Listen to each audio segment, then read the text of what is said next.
Bonjour les amis. Alors, je suis un peu dégoûtée, je vous avoue, parce que je vous avais fait une unboxing d'un tarot que j'ai reçu hier euh, et ma vidéo a planté alors que j'avais presque terminé. Donc, je la recommence. Et du coup, ce sera plus une unboxing, ça sera une présentation, une review, malheureusement. Et c'est la review du New Era euh, Elements Tarot. Voilà. Qui a été fait par Eleanor F. Piper. Voilà, c'est un tarot en anglais qui arrive dans une boîte rigide. Voilà.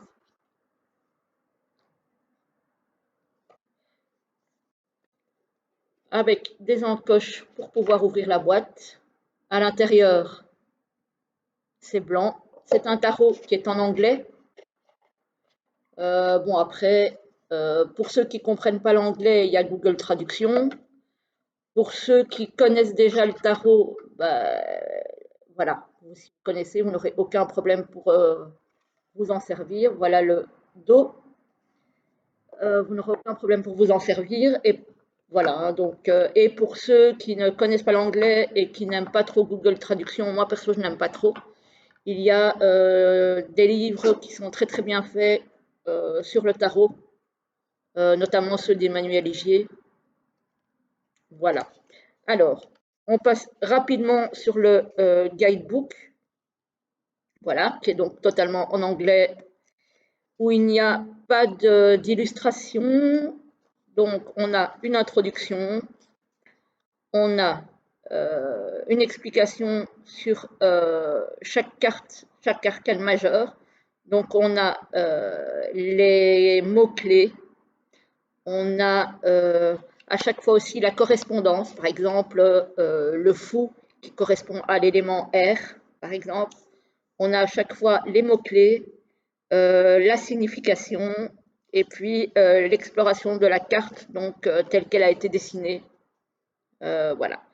Par exemple, le magicien qui est une carte mercurienne. Voilà. Etc., etc. Donc on a ça pour tous les arcanes majeurs.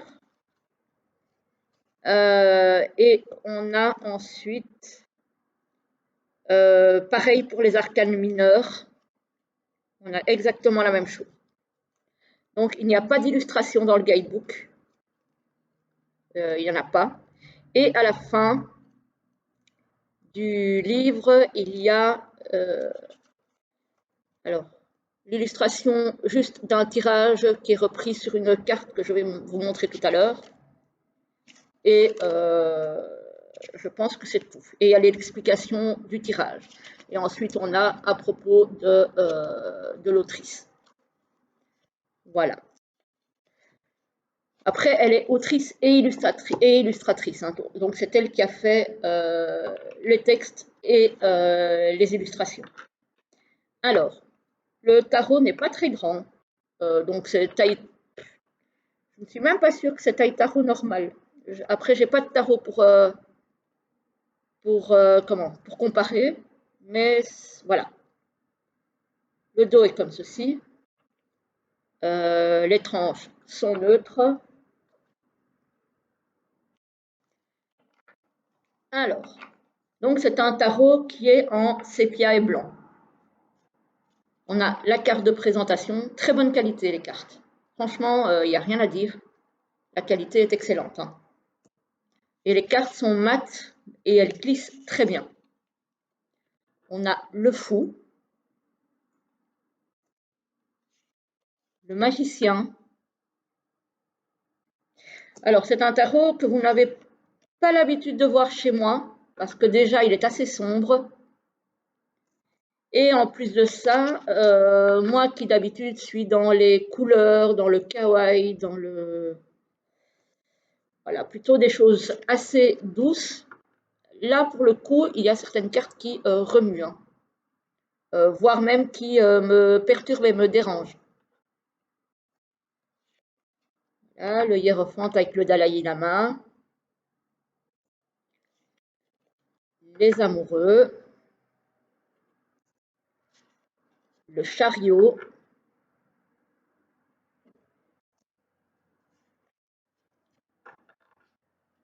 la justice.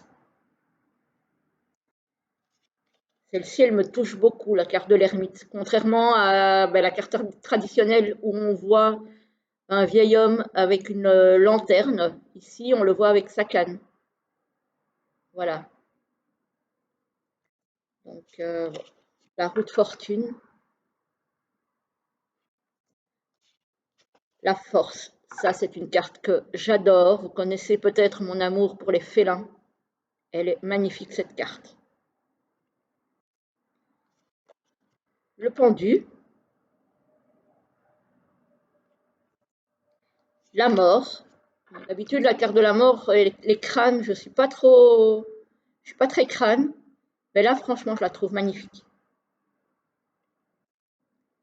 La tempérance, qui est aussi particulière. D'habitude, elle est représentée par une femme. Ici, c'est un homme. Voilà, c'est toutes ces petites choses qui font sa différence et que j'aime beaucoup. Par contre, celle-ci est une carte qui me dérange. Voilà, je pense que vous aurez compris pourquoi. C'est vraiment une carte qui me dérange. Et il y en a d'autres dans le jeu. Hein. Mais voilà, autant il y a des cartes qui me dérangent, autant il y a des cartes qui m'ont attiré et qui ont fait que j'ai pris le jeu. Quoi. La tour, il est très perturbant, attirant. C'est la première fois qu'un jeu me fait ça. L'étoile avec le phare. C'est la toute première fois qu'un jeu me fait cet effet-là.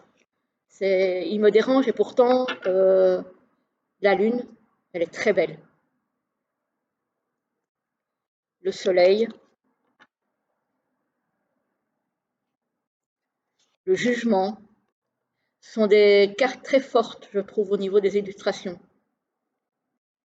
Le monde, traduit par l'univers.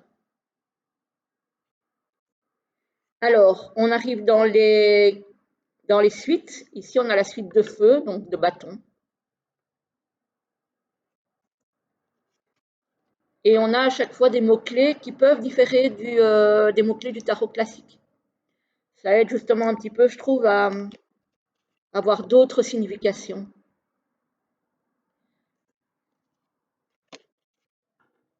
Le 4. Donc là, on est dans la suite de bâton, de feu. Hein, avec voilà, la victoire avec le 6. La bravoure avec le 7.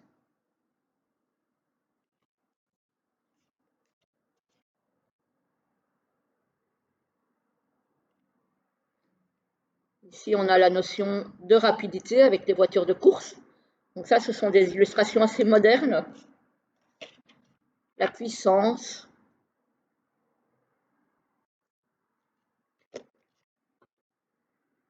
Le 9 de bâton.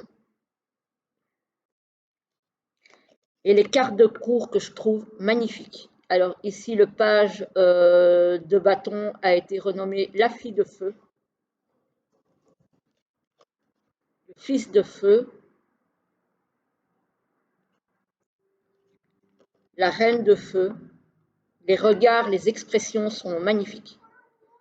Attendez, je vais aller ouvrir au chat parce que sinon, elle va m'embêter. Donc, j'arrive.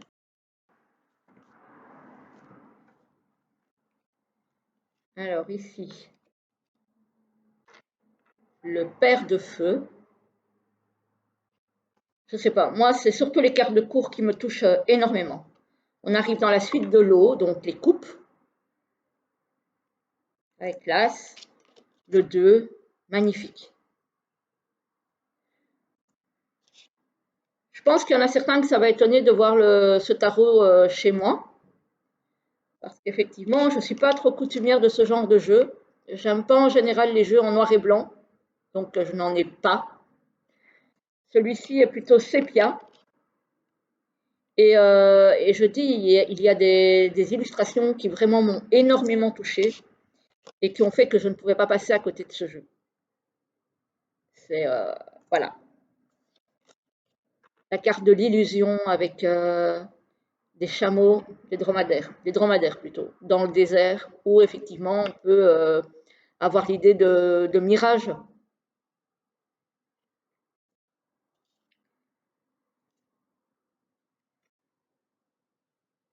Le 8 d'eau, donc le 8 de coupe.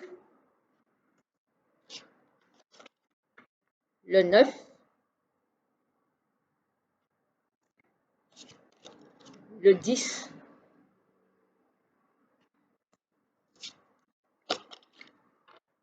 la fille d'eau, le fils. Je trouve que les personnages de cours sont trop beaux. En plus, il y a une diversité de cultures, de nationalités, de couleurs de peau qui est représentée dans le jeu, que je trouve très intéressante aussi. Le père d'eau, pardon. Alors, on arrive dans la suite d'air, donc la suite des épées, avec l'as. Le 2, le 3, on a bien l'idée du 3 d'épée, mais on n'a pas ce côté sanguinaire qu'on a souvent dans cette carte. Le 4, là on a bien l'idée de repos. Hein. Le 5 d'épée. Le 6. Le 7. Et les mots-clés sont vraiment très faciles à traduire. Hein. Il n'y a vraiment pas de difficulté. Hein. Alors la suivante, c'est vraiment une carte qui me répugne. J'espère ne jamais l'avoir dans un tirage. D'ailleurs, comme je vous disais lors de mon essai d'unboxing, je ne sais pas trop si je vais l'utiliser sur la chaîne en fait. Parce que je suis bien consciente que ça risque de heurter la sensibilité de certaines personnes, parce que ça heurte la mienne aussi. Voilà la fille de l'air, donc d'épée, le fils, la mère d'air. Regardez un petit peu comme elle est belle. Elle est magnifique. Je crois que c'est une de mes reines d'épée, parce que c'est d'elle qu'il s'agit, préférée de tous les tarots que j'ai. Elle est sublime, je trouve. Le père d'air. On arrive dans la suite des deniers avec l'as. Donc là, c'est la suite de terre, ils appellent. Le 2. Il est très connecté à la nature, à la terre, hein, le 3. On a bien cette idée de collaboration. Il est très ancré comme jeu. Ça aussi, ça m'a plu. Celle-ci aussi, c'est une carte qui me tord les tripes. Mais voilà. C'est un tarot qui est vraiment très dur. Euh, je pense à ne pas mettre entre toutes les mains. Déjà là, je suis en train de faire la review et je suis en train de me demander, mais pourquoi je l'ai acheté? Mais non, je sais pourquoi je l'ai acheté. C'est parce qu'il y a des cartes que je trouve sublimissimes. Hein. Le 8 de terre, donc le 8 de denier. Le 9.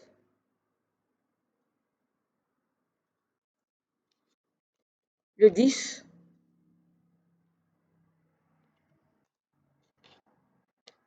La fille de terre, très moderne, européenne. Alors lui, comme je vous disais sur l'autre vidéo, que vous ne verrez pas puisqu'elle a planté, pour ceux qui ont la référence, celles et ceux qui ont la référence et qui sont du coup à peu près de la même époque que moi quand j'ai vu cette carte, j'ai pensé à Jason Donovan. Je trouve qu'il lui ressemble à l'époque, hein, je parle pas maintenant, je ne sais pas la tête qu'il a, mais à l'époque, là, dans les années, je veux dire, fin 80, je trouve qu'il a un petit air de Jason Donovan. Vous me direz si oui, c'est pareil pour vous, si vous le connaissez. La mer de terre. Mais voilà, moi, c'est vraiment les cartes de cours qui m'ont fait acheter ce jeu. Parce que je trouve qu'il y a une expression dans le regard, c'est magique. C'est vraiment magique. Et alors, c'est ce que je vous disais quand on a regardé le bouquin ensemble. On a le fameux tirage qui s'appelle